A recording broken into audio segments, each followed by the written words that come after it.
Joining us to talk about the power of picture books, windows into the experiences of young immigrant children, we have Wilma Robles Melendez. She's a professor of early childhood education and leadership at the Fischler School, College of Education and School of Criminal Justice at the Southeastern University in Florida. She has over 25 years of experience as an early childhood educator, teacher trainer, principal, regional social studies supervisor, and state-level early childhood general supervisor. Dr. Robles Melendez, thank you for joining us. Just as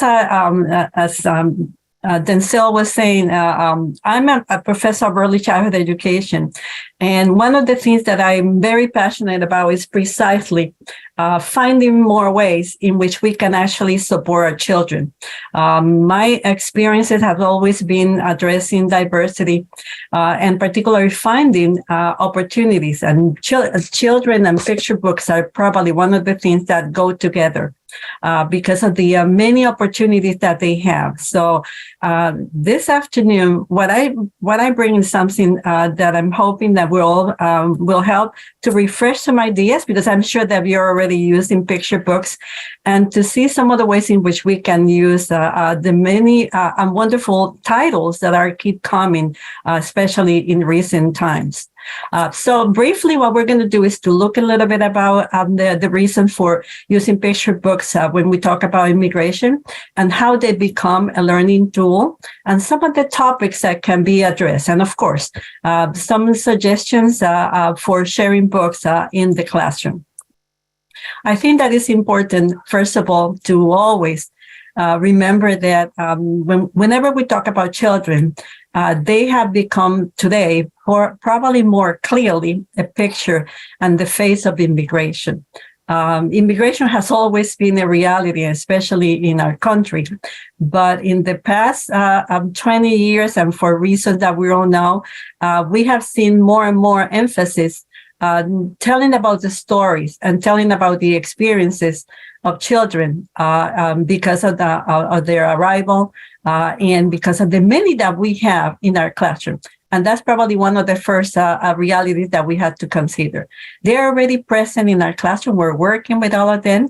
And we need to continue finding ways in which we can more clearly and more successfully address their needs. But it is a reality that will continue to be in our classroom. And actually, children right now represent what we can call the changing face of immigration, because we see that increased presence that they have and that increased awareness that they have brought to everybody. And with that also comes the need for us to understand how important it is to find ways to actually address their needs, to support their heritage and their culture. But it is also where we see the responsibility that we have to address children's well-being, which is probably one of the ongoing goals and responsibilities that we have in education.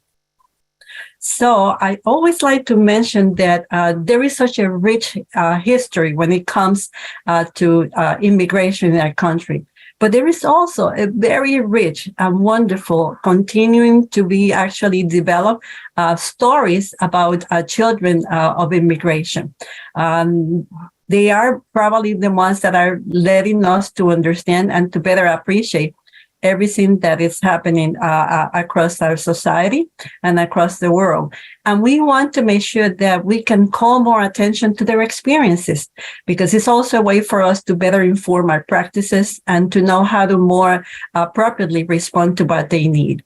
It's also a way for us to become very mindful about the realities that they experience, and at the same time, the opportunities to reaffirm who they are, reaffirming their experiences.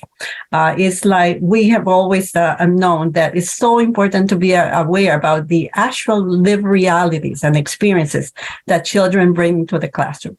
And this is where the stories of the picture books actually come in to provide us a window into opening into their realities. And not only a window, it's just like we know that Sims Bishop told us many years ago, books are actually a good way to open that huge sliding door, or to see and find a mirror where they can also reflect and see some of the things. But it's also a very good way for us to actually find probably so many other strategies for us to be able to address so many different experiences and so many topics that are important. And I know that this is probably another way in which we can enhance what we have already as resources in our classroom, because books and that literacy area or literacy corner, whichever name we want to call it, is so important, and it's actually a rich opportunity for us to actually increase all of the learning experiences that children have. I have always think that whenever we look at books, whenever we look at a child, it's actually like finding an invitation. And in many ways, they are actually allowing us, whenever we're working and teaching in a classroom, children are already inviting us to learn more about who they are. And this is exactly what the children's book also does in helping us to actually learn, and their invitation to learn about so many of those incredible stories and incredible experiences that they bring into the classroom.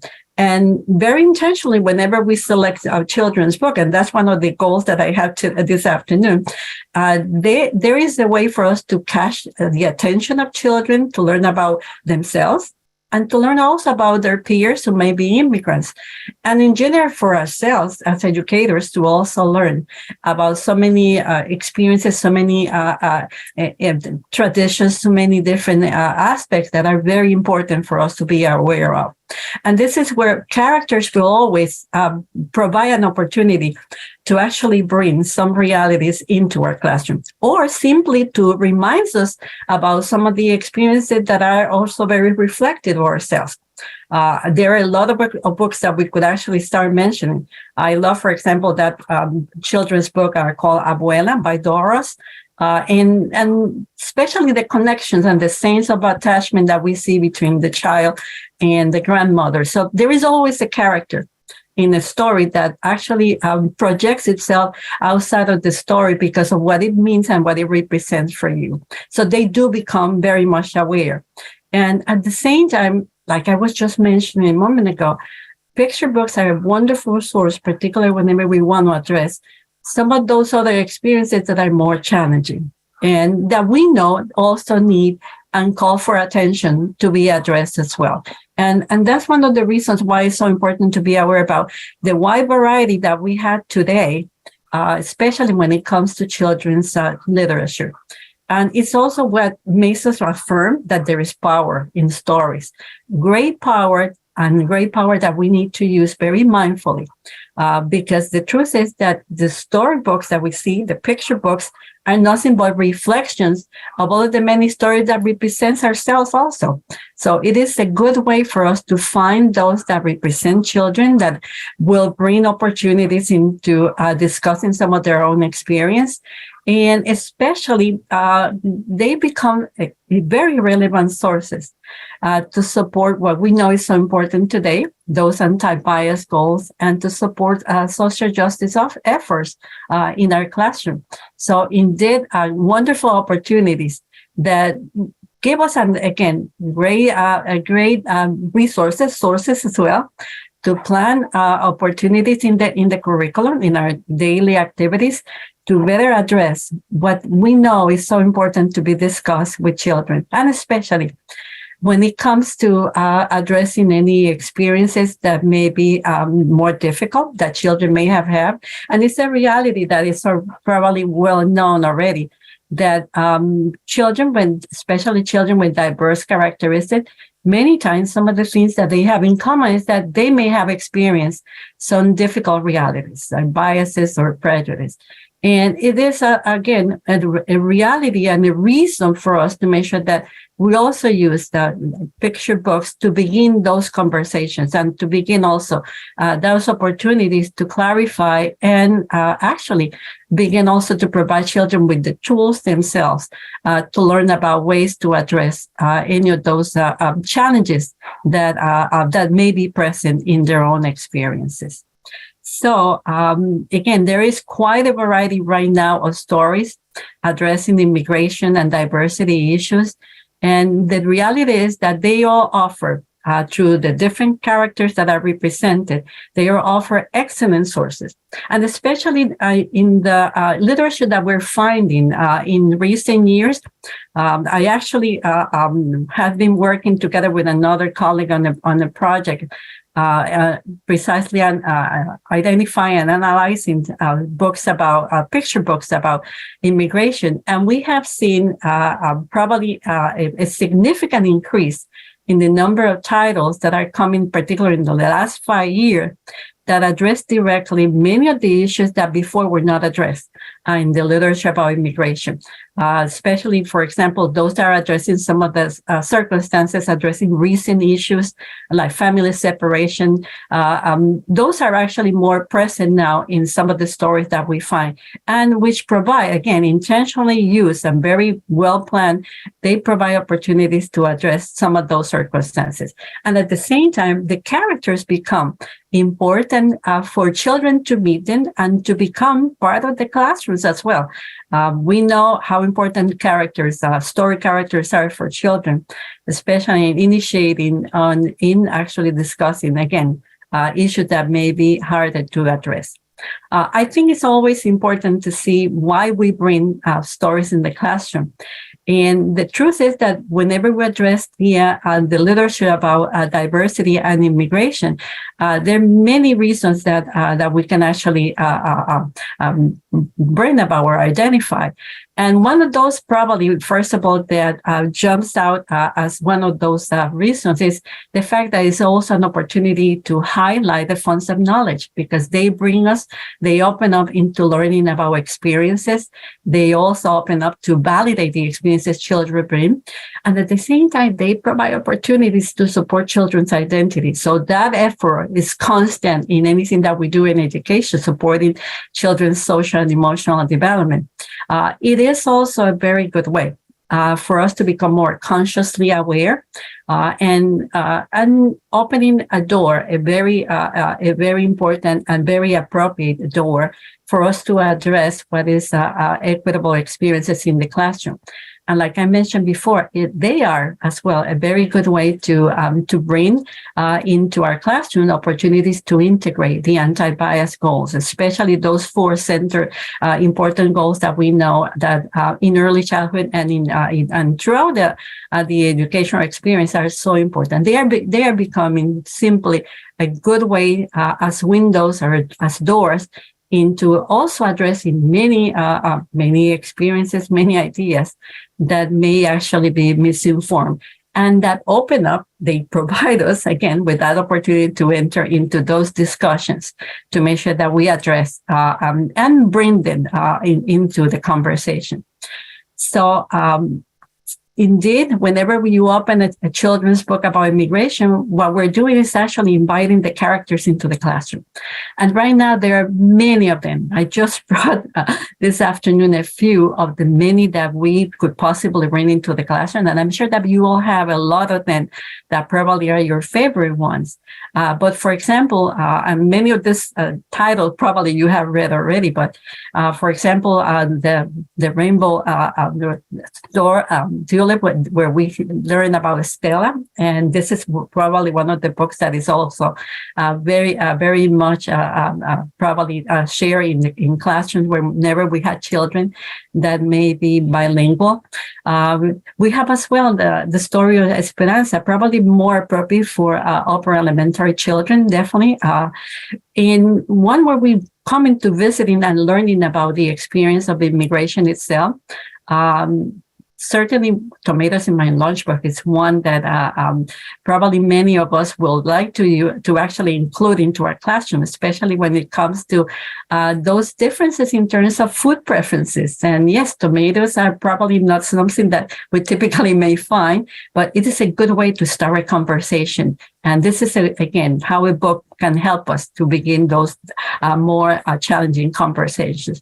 Or The Someone New, a wonderful book. And actually never discard those books that are using animal character, because they are wonderful in bringing into discussion those topics. And this is just the neighbors of a village that are very interested in and wondering why we have someone that is coming new into the classroom.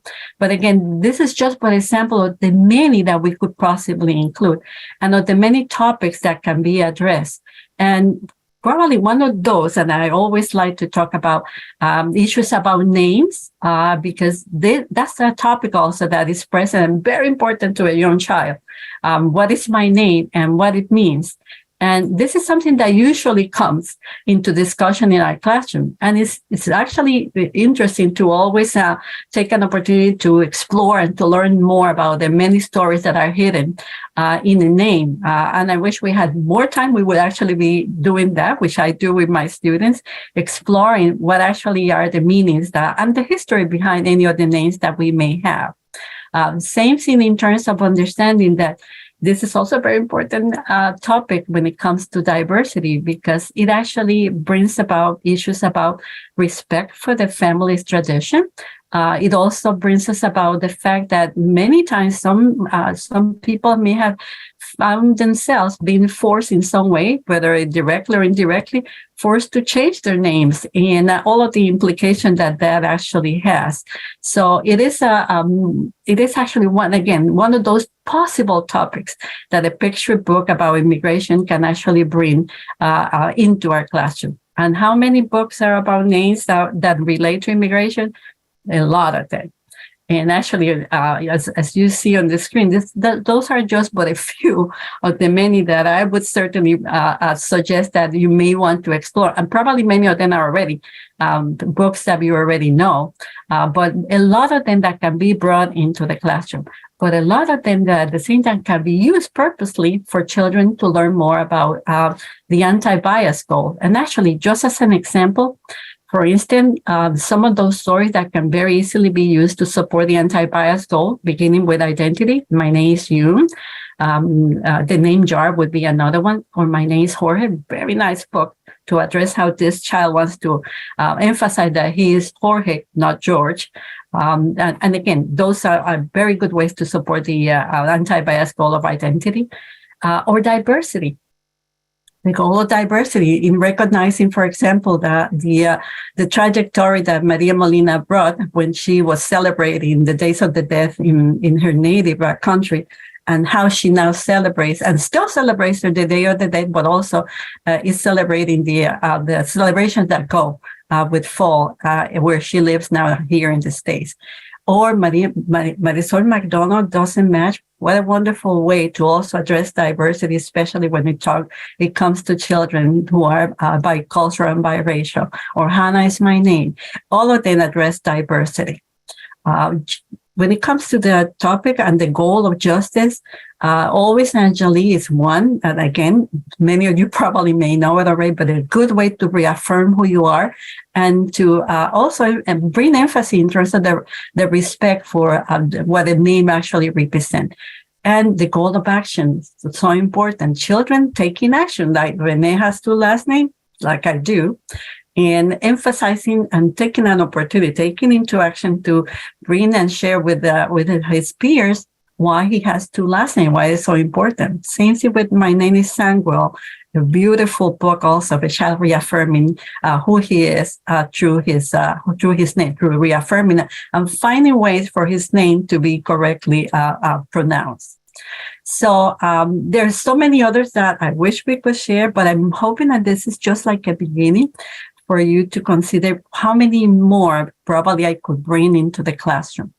But it's not just bringing the books in the classroom, but also knowing and actually considering how can I bring them and how can I make the most? How can I also make them the most in terms of supporting and making sure that children are receiving and actually continuing to reach for success? So 5 suggestions that I always like to share is, first of all, we need to read a lot. That's for sure, because there are so many details. There's so many books that we may want to choose, and to always go beyond the cover. Cover definitely attracts us, but always go beyond and finding out what else is there. And the next thing is, let's find out why exactly do I want to share the story? What's your goal? What's the objective? How are you going to tie that into your curriculum? Because all of the titles that I just mentioned, and so many of the others, they can be easily integrated in the curriculum, and actually it makes it even more important, because it actually we've seen issues about immigration, about diversity. But more important as well, as another suggestion, let's make sure that we check for their appropriateness, especially their cultural and their historical accuracy. That's important. And of course, we want to make sure that they are developmentally appropriate, because we know that there are ways to actually share and convey ideas and concepts to children that must actually respond also to what is age appropriate for them. At the same time, as another suggestion, let's make sure that you consider how the topics are presented, because some of the topics are very sensitive. And that's probably the magic and the power of a picture book. They have, through their illustrations and through their print, they are actually conveying very important concepts. So we need to make sure that we check, that we look at the illustration. That's why they're picture books, and that we look at the print, what is actually being said, to make sure that they are actually presenting ideas in a very responsive and a very respectful way to the issues that they are actually addressing. And one last thing is to make sure that we make connections. Stories are wonderful just to share a story, but how are we making the connections? How are we making sure that children are actually getting the most out of that? And that reminds us that whenever we're making a connection, it's important to always ask them, what does it remind you of? About maybe it reminds you about anything else that we may have read in a classroom, or something that you have heard. And also finding out, how does it relate to the child? How does it actually personally connect to the child? And I always like to ask, and I'm sure that this is something that you already do, how does it relate to your own community, to your own world? Because this is actually how we make connections in three important ways: yourself, your what you have read, because we want to emphasize the building of language and literacy skills, but also how does it relate in terms of yourself present in the community and as a member of a community as well. And indeed, if we are to actually consider some of the ideas that hopefully we can bring with us into our classroom, I always like to say takeaways for Monday, thinking about what can we do next time, is to remember that literature is a wonderful window that also will help us to support children under immigration. It will help us as well for us to learn more about them. But it's also in terms of what stories would you like to share, and what do you actually want them to find through those stories, and how would you use them? How would you actually very carefully and very carefully and mindfully selected, you want to use those stories to support children? And of course, let's make sure that we choose books just like that wonderful big umbrella, that will also keep on conveying that sense there is room for everyone, and this is your place, where actually we will find that they will also see their classrooms as places that are welcoming and places where we want to learn more about themselves, and where we want them to also become very clear members of the community.